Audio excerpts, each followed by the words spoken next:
Hello and welcome back to Chair Shot Wrestling Podcast. I'm Steve O'Mac, here as always with the man Deano D-Truth. Dino. What's crack-a-lacking, Steve O'Mac? Well, what is crack-a-lacking is my voice today, mate. You might notice that I sound a little bit hoarse, and that is because it's been a bit of a busy one, if I'm being honest. It's been a busy weekend. Had Arsenal in the Champions League final on Saturday night, so I did pop out for a cheeky pint or six, and then that didn't go the way we wanted it to go. It was a bit disappointing and a bit flat. Could be worse, Steve. At least you're in the Premier League. You know. It's true. Yeah. That is true. And then dragged myself up Sunday morning. Was proud of myself. Dragged myself up. Got a train 5 to 9. Made my way to Islington to the Angel to go and see the Premier League parade. Done a bit more drinking. Done a lot more singing. A lot more shouting, and hence the reason my voice hasn't recovered. But the positive is... You only have yourself to blame, Steve. It is self-inflicted, right? So I'm not looking for sympathy. Okay, so I was going to get that clear. But the positive is, mate, I'd booked yesterday off of work, and I've been a busy boy, right? I've been a busy boy because we are now on Facebook as well, right? So we've now got our Facebook site sorted out, as well as posting on YouTube and Spotify and plenty of other platforms. But yeah, the Facebook thing was something that needed to be done. So we're now running on that, and we'll see how that helps us with getting some more viewers. Yeah. All right. It's a bit of a shorter one this time round because we have really only got WWE to talk about. A little bit of SmackDown, quite a bit of Clash in Italy, a little bit of Monday Night Raw. I feel like I want to kick this off with a positive, right? Wow, I'm surprised. No, let's go with a positive. Let's start. I want your views, the match, the outcome, the future story. Brock Lesnar, Oba Femi. Let's kick it off, Dino, with a positive. I was a bit surprised, really, because it's like, I didn't get enough surprise because I don't know, where else could it really go? Because Oba Femi's already got one win, so if they wanted to have the repeat match, try the trilogy, you know, they would need, Brock Lesnar needed to get a win. And he got the win quite emphatically, really. Like, you know, he comes out strong. He gets the F5 straight away before the bell's even proper rung. And I'll be honest with you, I think our prediction is going to come right. It will be SummerSlam. It will be Oba against Brock 3. There will be a case now behind the scenes where Heyman's approached him and say, look, if you want to beat my guy, you're going to need my help. I've got a history of turning great big men, the next big thing, into future world champions, which is what history are doing time and time again.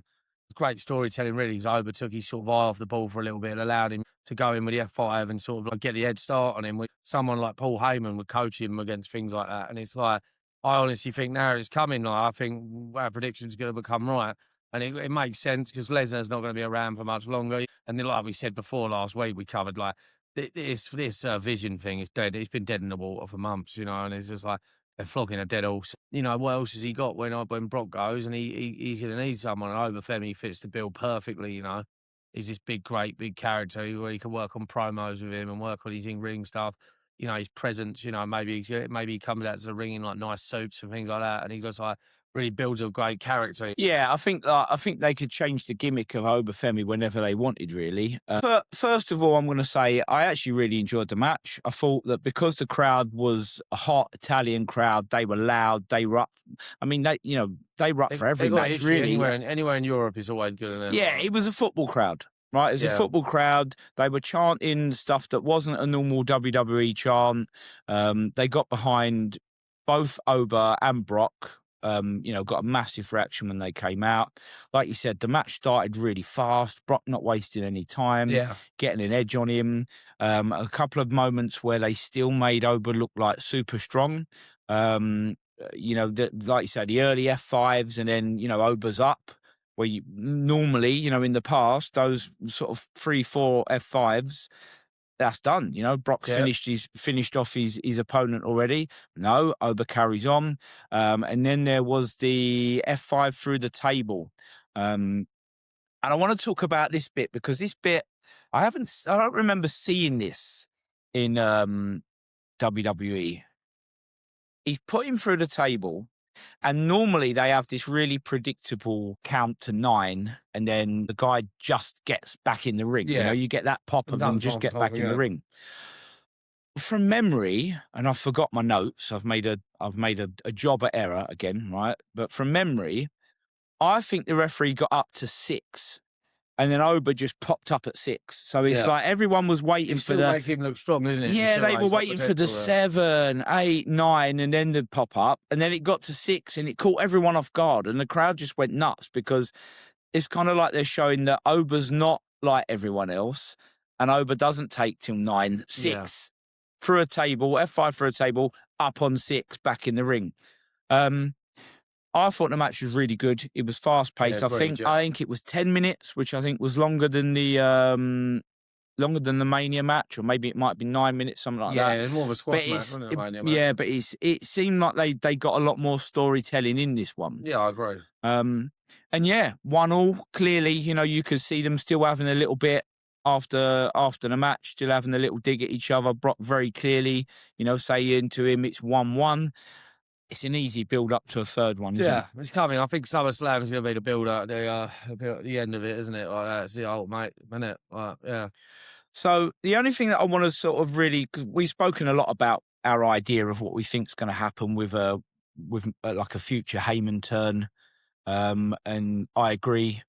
I think it'd be perfect to go with Oba, and WWE again have this massive issue with heels at the minute, a massive lack of heels.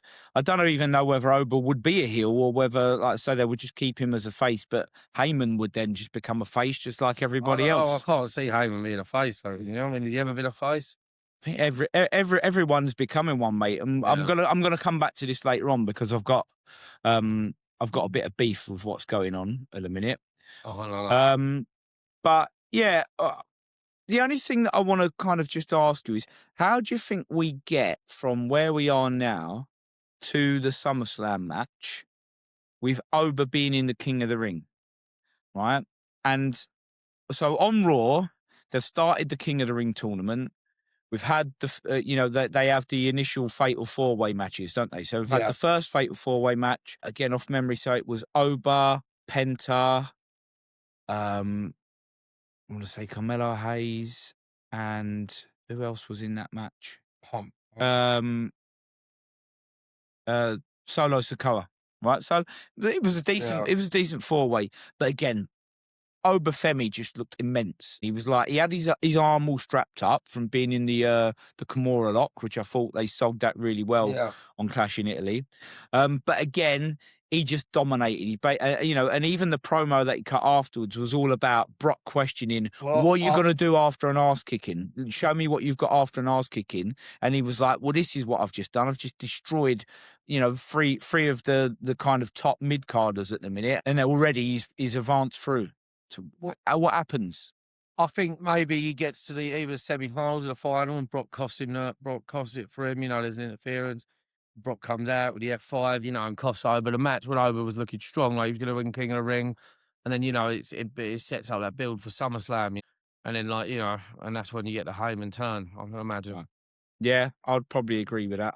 I just can't see any other way of doing it. Otherwise, I can't see anyone beating Oba Femi clean in this King of the Ring tournament the way that they've now built him. It wouldn't make sense for a Seth or a Trick Williams or anyone like that to get one over on him. One thing I'd like to say before we go, I'd like to go off foot here on that. What I love about the King of the Ring tournament this year is for the last few times they've done King of the Ring, it's not as cool a tournament as it was, and it don't really mean shit, does it? Apart from you get nice little crown and the scepter.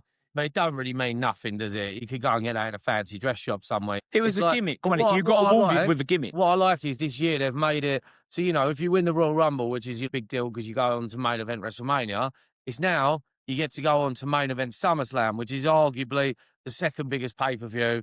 So you got Survivor, in my opinion, it goes WrestleMania, it goes SummerSlam, the Rumble, and then Survivor Series. Yeah. That's my opinion. The one's going to leave in the comments. I'd love to hear your opinion on it. You know, Yeah. what your rank them. You know, Rank your top 4 out of the originals. But my personal preference is I always look forward to WrestleMania. I look forward to SummerSlam, Royal Rumble, and then Survivor Series in that order. Especially they made Survivor Series. Didn't mean much, but then they've done the War Games now, which is always so good. But it's like almost saying, well, the Royal Rumble's the big event, the big tournament of the year. The second biggest tournament's King of the Ring. So why not have you main event for the second biggest pay-per-view? It makes sense to me, and it makes it more interesting that you got these odds, so people are going to be like, well, I've got to win this one, and it makes people want to win it more. And I think would be, I think would be a great addition to win the female and the males. Dirty Dominic Mysterio wins the man's, and Liv Morgan, because how good would it be them coming out and they're like the king of this hill sort of like king and queen character? I just think that makes so much sense for their characters, Well, they hinted at it, didn't they? So there was a little segment on Raw where they were in the clubhouse, and again, I am struggling with the Judgment Day and why it even exists.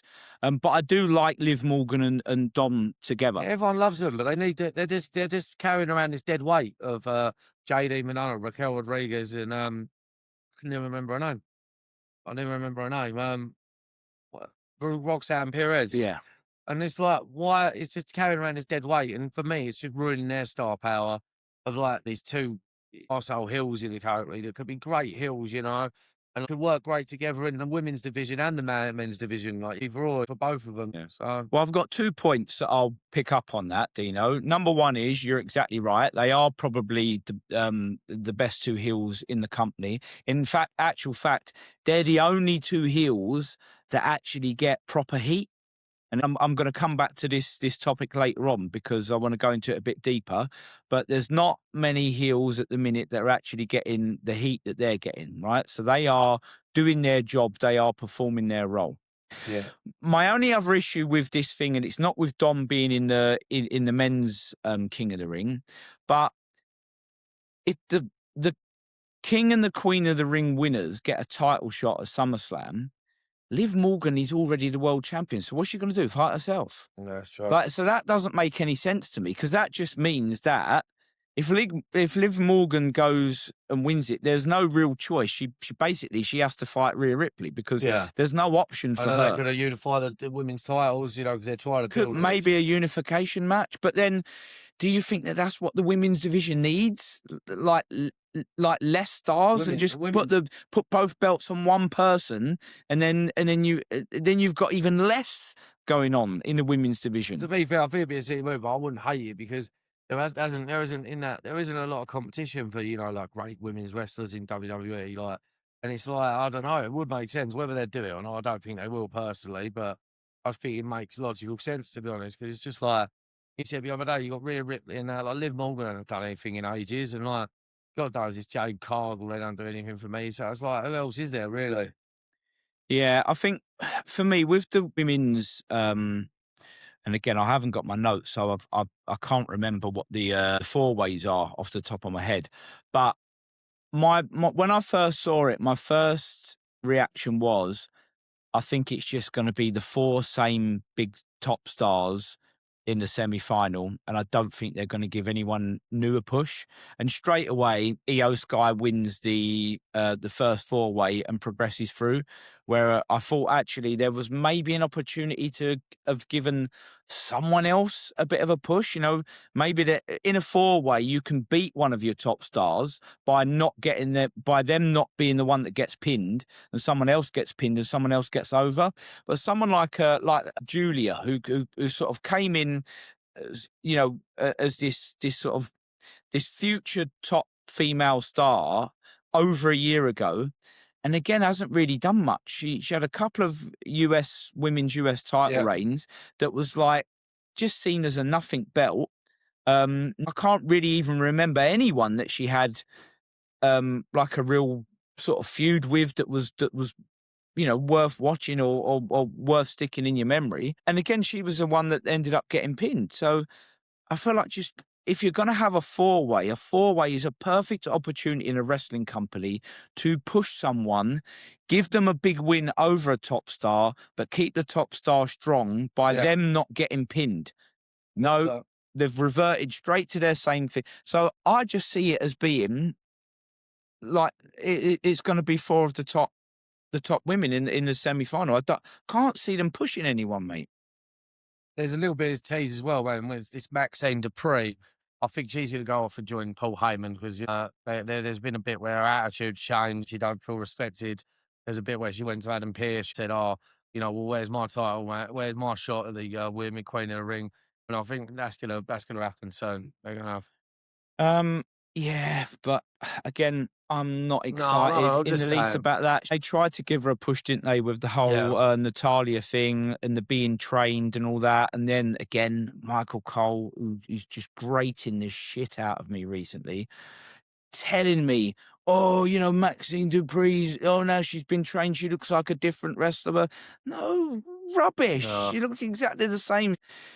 She hasn't got it, mate. She hasn't got it. She has not got what they hoped that she had.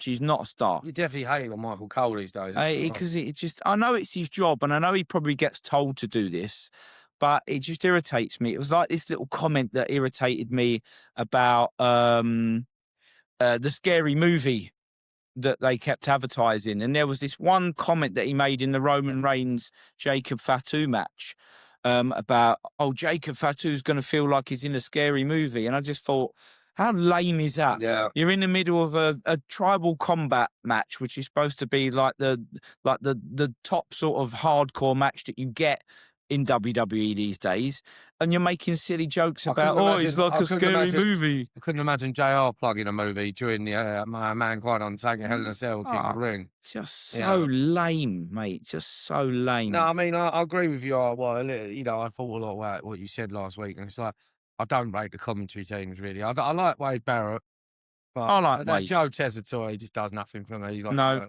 and Michael Cole, he's all lost it a bit. Corey Graves, he's all right. He's all right. Actually, Corey Graves, I don't mind.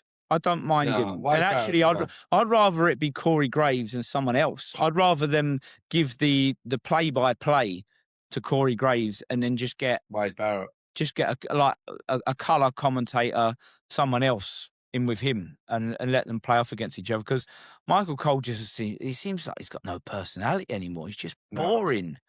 Absolutely boring. Company, man. Anyway, that's my first rant out of the way about Michael Cole. Good. I might have some more in the bag, mate, because I'm all for it. As the Scots say, he bores my piss. Bores your piss, Anyway, so that's that feels like our positive just disappeared, after that was my only positive. We lasted maybe 10 minutes. I know. Right, okay. Let's talk about the other things that have happened on Clash in Italy, and then we'll link them into what. I pressed the wrong button, didn't I? I think it should be this one. Hang on. Let's talk about it. Let's talk about it. Right, okay. So second match, Clash in Italy, was Rhea Ripley versus Jade Cargill. We predicted last week that it would be a Rhea Ripley retain. We got it bang on. Yeah. I think it would have been a massive shock if Jade would have won that back. I don't think Jade's the one to carry the women's division, No, to be fair, the match actually, it was probably better than the Mania match. Yeah. Again, Jade's very kind of slow. She doesn't. It's a lot of punching, a lot of kicking, and a lot of slams, and not a lot else. And if you've got someone as good as Rhea Ripley is at selling that, right, and being worked over, and then doing the real kind of hot comeback, then it works. But there's very, very few of those female wrestlers in the company at the minute that can do that. So I don't know whether they've exhausted what they can do with Jade Cargill. I mean, clearly there is a feud now. The future feud for her is going to be with Charlotte Flair. I can't see Charlotte Flair doing the selling that Rhea Ripley did. Can you? No, I can't. No. The Queen? No. So, yeah, I mean, again, it's something for them to do. It's two women that are in terms of physicality, they're the two most physically imposing women on the roster. Would you agree? Yeah, I would, yeah. Look, maybe they can pull something out, but again, I'm not holding up much hope. We'll see how that goes. Rhea Ripley obviously is exactly where she is, or where she should be, should I say. She should have the strap. She is the best female wrestler. She is the one that's most over. She has got the character that's most interesting. Where she goes next, again, I don't know. Because everyone else is in the King of the Ring tournament, so I don't know what she does for the next 6 weeks. I don't know. Maybe she takes a break for a few weeks. So yes, it's a difficult one, but you know they just need to create a few more stars. I know they've tried, but maybe they've tried with the wrong ones. I think the ones that they could strap a rocket to, for me, would probably be. I don't know. It's so hard. They're trying to really push this Soul Rooker down the front, but are they going to push it too hard where it's like you get sick and you choke on it, you know what I mean? I mean, we might as well talk about that because I think that was the match after the Oba match anyway. So Becky dropped the title. Again, we predicted this would happen. And I think that is to try and get Becky Lynch back in the main event scene. She's the greatest thing in the women's division. I think Becky Lynch needs to go back into that main event scene. Oh, she does, big time. You know, they need some firepower. They need some star power in there, in that main event situation. Because, Rhea, she's a star, but she's got no one to fight against. And I think Rhea Ripley, Becky Lynch is gold and it's money, I mean, I feel like Becky's done her job. So she elevated Lyra, obviously with their feud that they had last year over the Intercontinental title. I think she's done her job there. Lyra, I think, has got a lot to offer. But again, it looks like they are keeping hers as more of a mid-carder because it seems like she's going to go... she's in this tag team with Bayley still, isn't she? Something's going to happen there. You can sense because on Raw, she was more interested in talking to Sol Rooker about winning the IC title and getting a shot because obviously she wasn't allowed to challenge while Becky had the belt. So now she can challenge for the IC title again. Bayley, I think, is more interested in trying to win the Queen of the Ring. But I feel like, I don't know, at some point, maybe they might actually have to fight each other in like a semi-final or something like that. I could see that happening. And then there being maybe a Bayley turn. I don't know. But I think Becky Lynch has done her job in a short space of time. She's clearly elevated Sol Rooker to the point where they're happy to give her the IC title and then try and build a bit of an interesting mid-card, really. Yeah. But Becky Lynch, for me, has to be in there. Has she, again, because you got to remember, I had this few years where I wasn't watching it. So I don't know what stories have and haven't been done. Yeah. But has there been a Rhea Ripley, Becky Lynch storyline? I don't think so. Not that I remember. Because I feel like you have to do that before Becky gets to a point where, once she hits 40, she's going to be winding down like a lot of the female wrestlers do. At the end of the day, she is a mum. Yeah. She's had some time out. She's come back, but I don't see Becky Lynch kind of being a wrestler forever. And I feel like you got to get those matches done while you can, while it's, while Becky can still do what she can do. She can still go. She hasn't sort of lost a step yet. And that would interest me. And I think that they would have some good promos. Yeah. And we could get a good storyline there. So, but they've just got to do these things, mate. We keep talking about it and we keep coming up with ideas, but it seems like nothing materializes at the minute.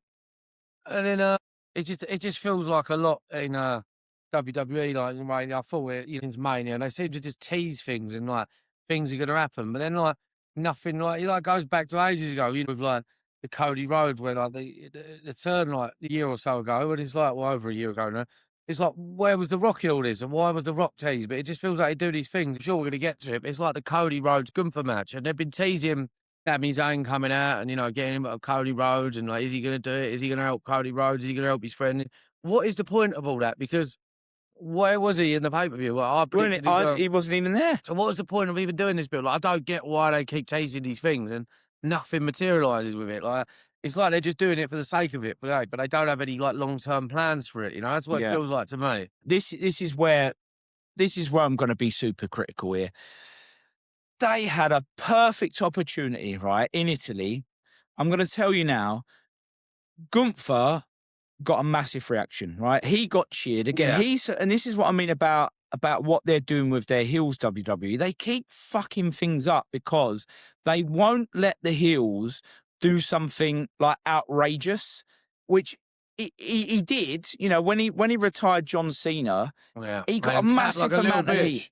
He got a massive amount of heat, and then for the speech that he got, the disrespecting speech that he did the night after, right?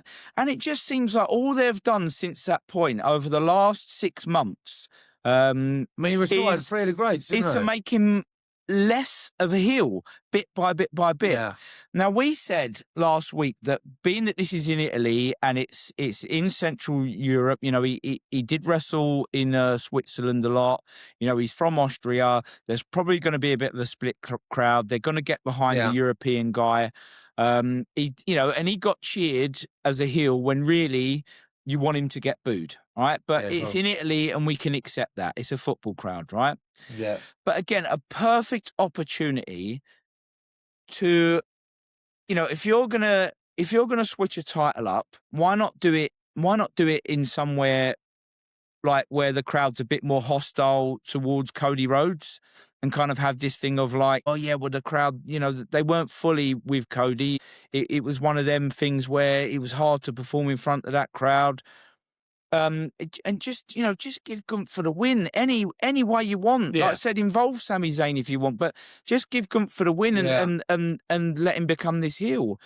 And then when I watched it and I looked at the finish and I saw, you know, the whole he had his foot on the ropes and it was the referee's mistake.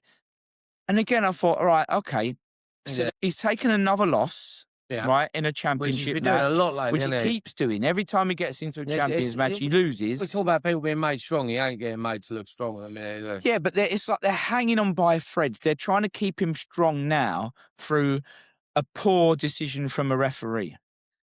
But again, talking about dropping the ball, right? Even if you wanted that as your finish, even if you wanted to leave this crowd with a Cody Rhodes victory, why not use that moment as a way of Gunther just losing his shit? Like, do you remember what he did with Pat McAfee last year when he just completely lost his shit with Pat McAfee and he just choked him out to the point where it kind of almost looked like it was sort of real, wasn't it? It didn't look like that to me. And it like, you know, you kind of got that feeling where it was uncomfortable. Yeah. Why not have Gunther just completely and utterly lose his shit and Cody leaves on a stretcher, right? With the belt. I'd love to see it. But Cody goes out on a stretcher and again, like, he just does something diabolical, you know, so that the next night on Raw, even if it's still in Italy, rather than he getting cheered, they boo him out the building. A football crowd, a hostile. It's a full-blown heel move, really. Like just a proper, like, hostile football crowd. Boo him out the building, and then you've got this diabolical heel that you need. What the fuck? Nothing. All he'd done, he complained to the referee for 20 seconds, and then he walked off. Yeah. And it was a clean victory from Cody, wasn't it? I don't even know. It just made him look shit again. Yeah, it's like Jey Uso beat him, you know, that was the one, but like, why, you know, he's retired 3 of the greats in Bill Goldberg, AJ Styles and John Cena in the last space of last year. So why aren't they utilising that? You know, the career killer. Every week it becomes less and less impactful. Every time he mentions it, and then he can't follow through, like he did on SmackDown, in the go-home promo against Cody, he mentions, I said I was going to choke Cena out, and I did it. I said I was going to choke AJ out, and I did it. I'm going to choke you out. And he didn't. So now, next time he says that, I'm going, oh, okay. Yeah, am I believing you? They're just ruining him, man. Ruining him. They are indeed, Steve. Mate, it makes me so angry. I can tell. So yeah, and then obviously we haven't had a follow-up with that yet because we you know, we haven't seen this week's SmackDown. But again, I don't know what they're going to do. I would have bought them out on Raw and tried to have got a reaction. It would make more sense because Cody the title and Gunther wins and he's chasing for the title over SummerSlam. It would have made more sense. He's great monster real. How good does he look in a suit and that? He's just a tall, imposing presence, isn't he? Yeah. Right, before we come on to the last match, and I guess the big storyline of Clash in Italy, which was Jacob Fatu versus Roman Reigns in the tribal combat match, I'm just going to have another little moan, mate, about the fact that this pay-per-view was 2.5 hours long, right? Yeah. And we're going to play a little guessing game here, right? Yeah. Out of 144 minutes on Clash in Italy, how many minutes do you think they spent wrestling? An hour? I think they were at something as low as about 40 minutes going into that last match, and I think the last match got about 30 minutes worth of wrestling. It was about an hour out of 2.5 hours. They probably plugged Scary Movie for a good half hour of it, didn't they? How do you lose 90 minutes of a show? It's advertising now, mate. It's like all the stuff they do. It just feels to be all the time. You know, it was the Hulk Hogan documentary at WrestleMania, now Scary Movie. It was the Stranger Things a few months ago. They just seem to plug things like, you know, for Netflix. It just feels like you could just tell it's a company-run program now. Where's the love for us sickos, you know, us proper wrestling fans? Where's the love? That's what I want to know. Yeah. And then, you know, they repeated that on Raw as well, because on Raw, I think it was even less. Yeah. I mean, I watched a podcast yesterday, and to put it into percentage terms, the podcast that I was listening to yesterday said they worked out that it was 44% of wrestling at Clash in Italy, which actually, no, sorry, I might have made an error. It might have been just over an hour. It was 44% of wrestling. And on Monday Night Raw, right, I worked it out. I thought, oh, well, I'm going to take note of this, right? 36% wrestling. That's mad, isn't it? On a 2.5 hour episode of Monday Night Raw. You know what's weird about Raw this week as well? I didn't watch it live, and I watched it like this morning. It was like, it would have been a hard watch live. I'm telling you. It would have been 3.5 hours, but the last hour of it was that the AAA match, wasn't it? The Mars versus Mars. Yeah, but that wasn't. Yeah, so that wasn't. I'm not even counting that. I'm not even counting that as part of Raw. I'm just counting the 2.5 hours that was Raw.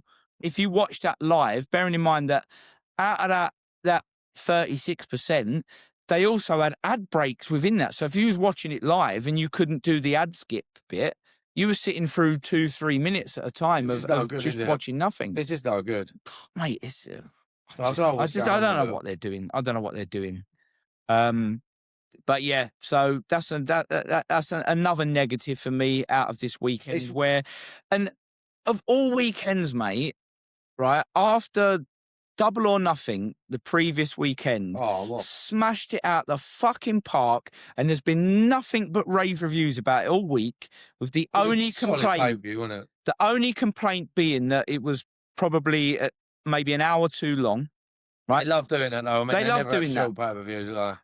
But even casual wrestling fans have said that they watched it and just thought it was brilliant. Yeah. So WWE had to react this weekend. And again, what have they given us? Given us nothing positive to talk about, apart from Brock Lesnar and Oba Femi. One positive out the whole weekend. Yeah. He just... I don't know. I mean, we ain't got into it. We need to talk about the main event, don't we? Yeah, okay. So let's go. Let's talk about then Jacob Fatu, Roman Reigns, tribal combat is supposed to be the biggest match that they can do in this Samoan dynasty.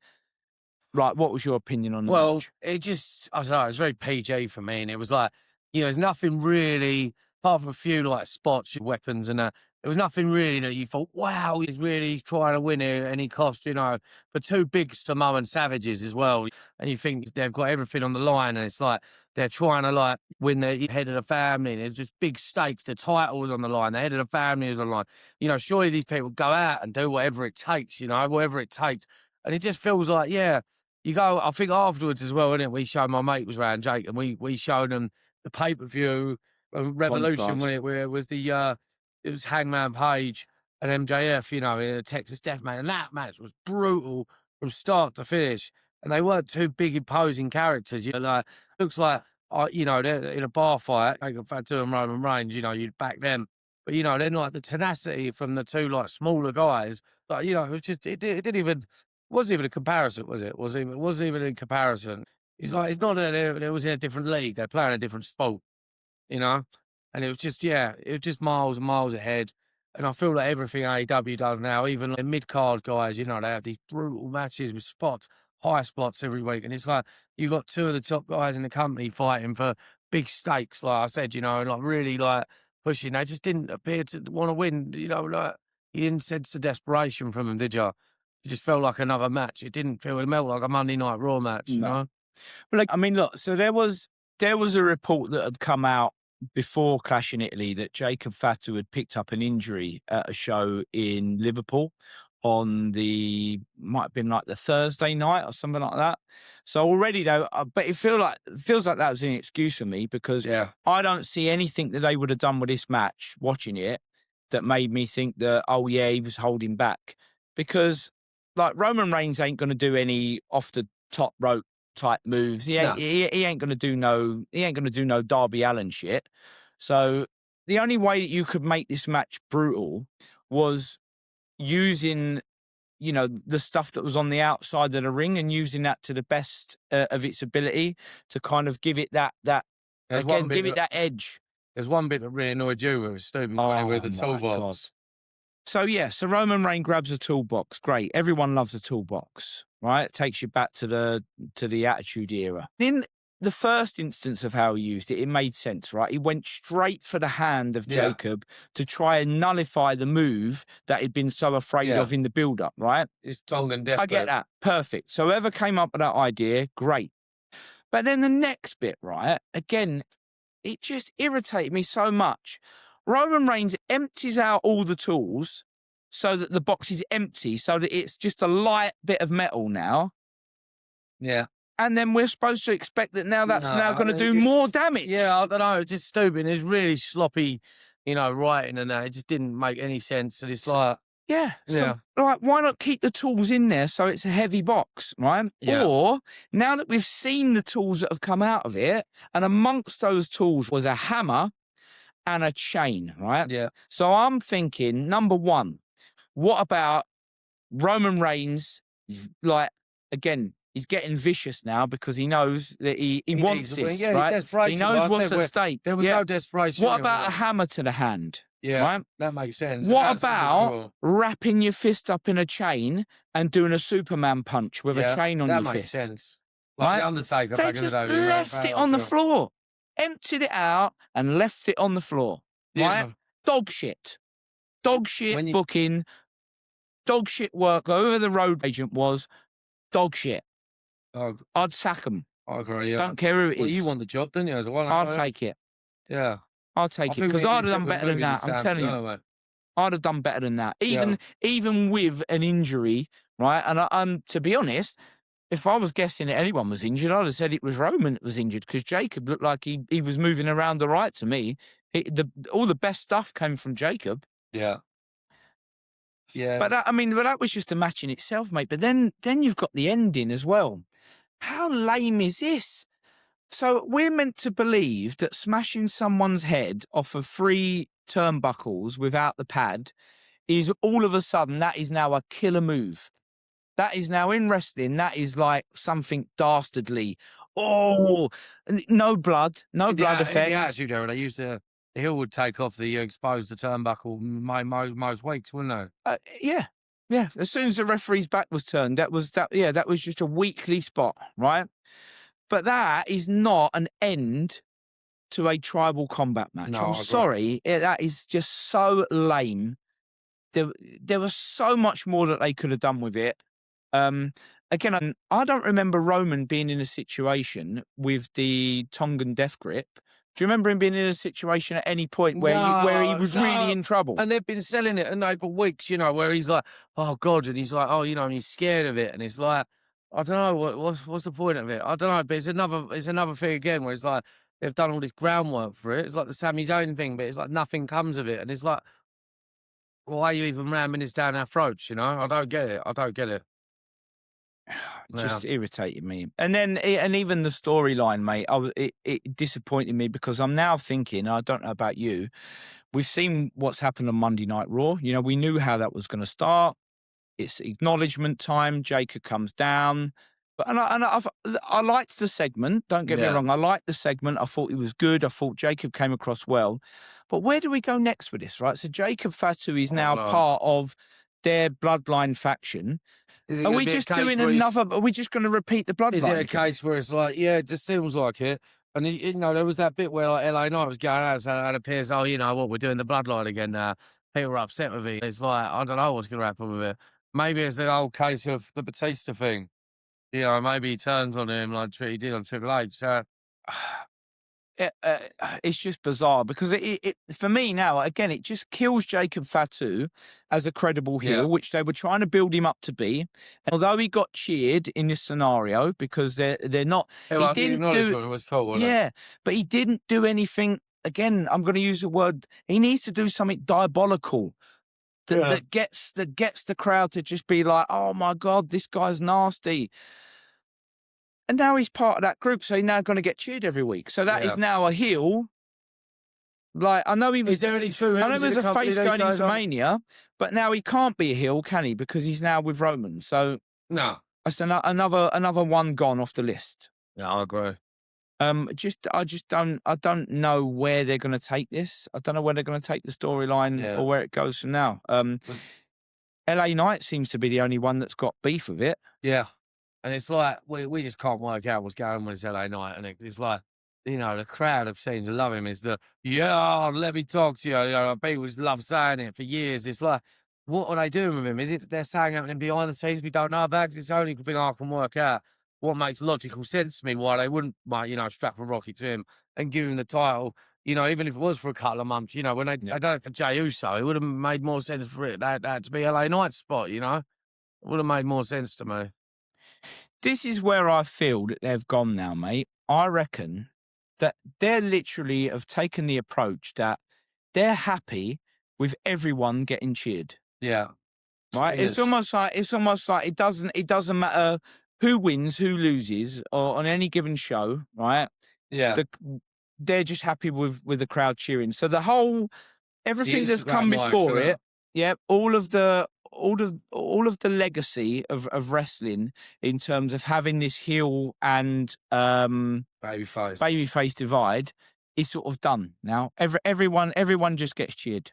Yeah, it's all YouTubers and TikTokers, isn't it? They seem to be, you know, going to the shows every week and all these spots, you know, all these stars. I don't even know half of them are, you know, and it don't do anything for us classic wrestling fans, does it? Does it do anything for you guys, you classic wrestling fans? I mean, are we wrong? You know, like, leave some comments. We'd love to hear your comments about it all. Yeah, I mean, as I say, it's hard to be really positive for this.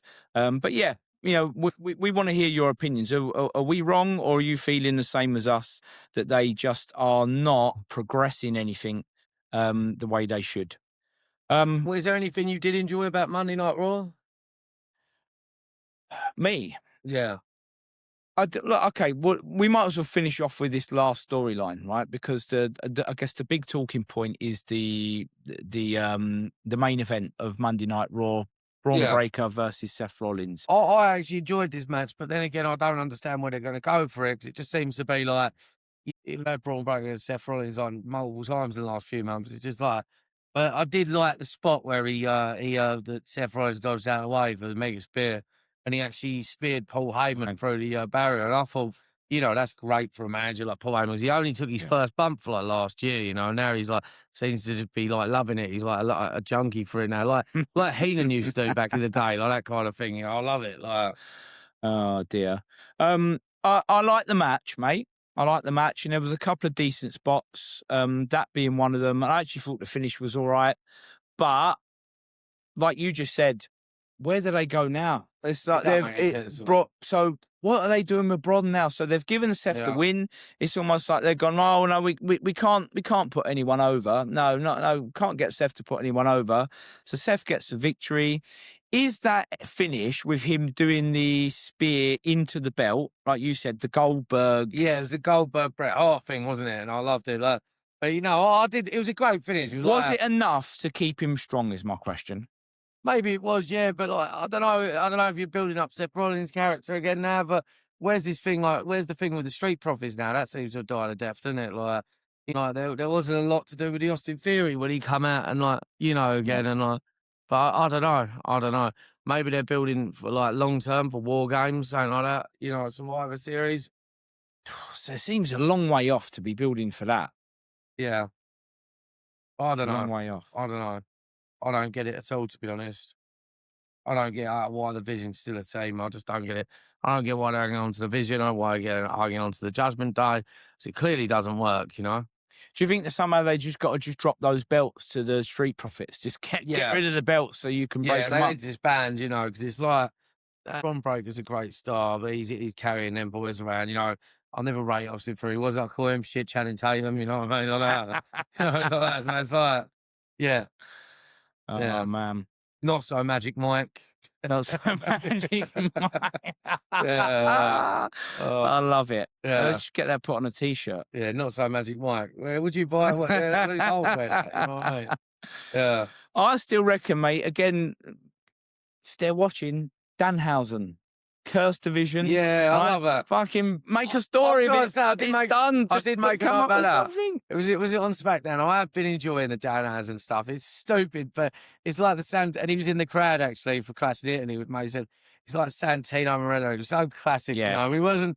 Wasn't a great. He's never going to go down as one of the greatest in-ring technical wrestlers, even though he had a little time with the strap, the Intercontinental strap. But, you loved watching him every week. And you always were looking forward to getting he's like, it's Danhausen for me, especially for the little kids watching. I don't know. He's great, He really is. Yeah, I quite, what they've done with it so far, I think, has been okay. I think there is always a danger of a bit of overkill. But, he's doing a lot of stuff outside of wrestling, isn't he? Like, saw something about the, he cursed the Knicks and then he lifted the curse. And then they've gone on this run, which... And you couldn't write that. I loved it. And they're all just such a buzz. I watched the NBA and they're all talking about, I love that. It's just a coincidence, perhaps, but it does fit into what he's doing. Yeah, and again, use this moment, right? So if the curse at the minute is at a point where it's believable because it's actually happening outside of wrestling.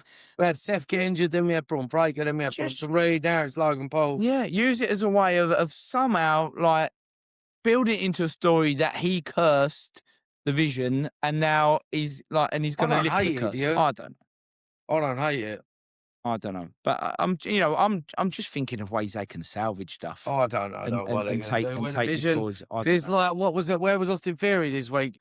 This week he didn't even come. Well, Austin Theory came down. There was a little spot where he tried to get involved. There was a bit of interference, but nothing mad though. He didn't really it's just he didn't really do nothing for me.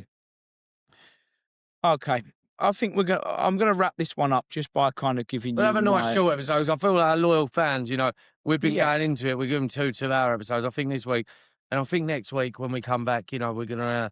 I think it makes sense for us to do this time because we could talk about and give more focus on the WWE stuff, and we're gonna watch the. Obviously, I'm looking forward to it. I can't wait for tomorrow night to watch Dynamite.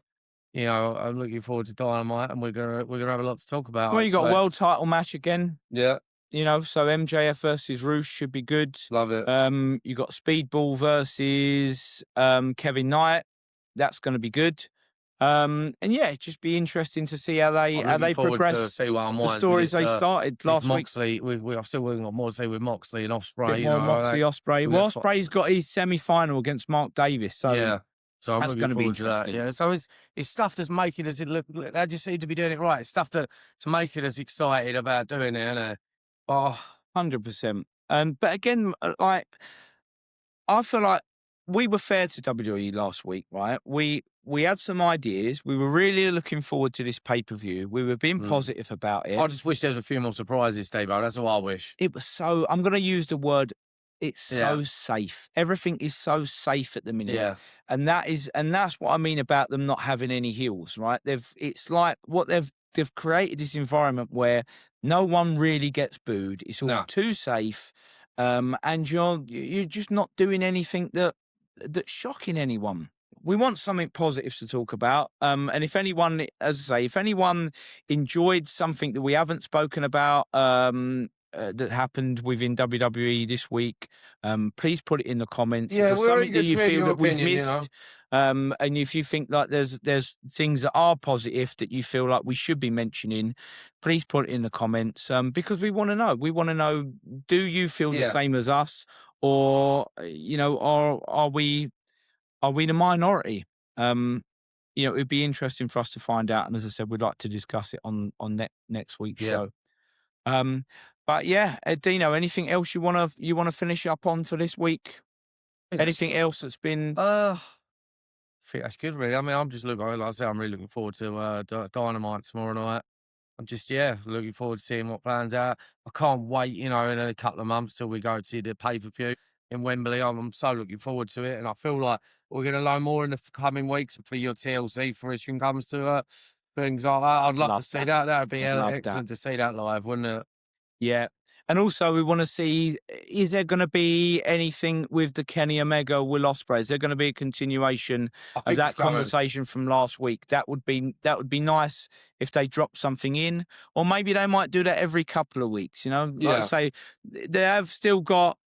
I mean, it'll be 11 weeks tomorrow, just under 11 weeks. So they don't want to go too fast, and they've still got a couple of pay-per-views between now and Wembley. So they've got ways of building stuff up. It's going to be really interesting. But again, if you're AEW fans and if you've got any predictions as to where you think the build's going for Wembley, please put those in the comments as well, because I'll be interested if anyone can kind of challenge our way of thinking and see if we've missed something. All right. We done? We're done, Steve. I've got nothing more to add, guys. Thanks for tuning in. Thanks for tuning in. And we might get another podcast out for the end of the week if you're lucky. Keep posted, guys. Hit that subscribe button. Yeah. Thank you very much, guys. This has been D-Truth.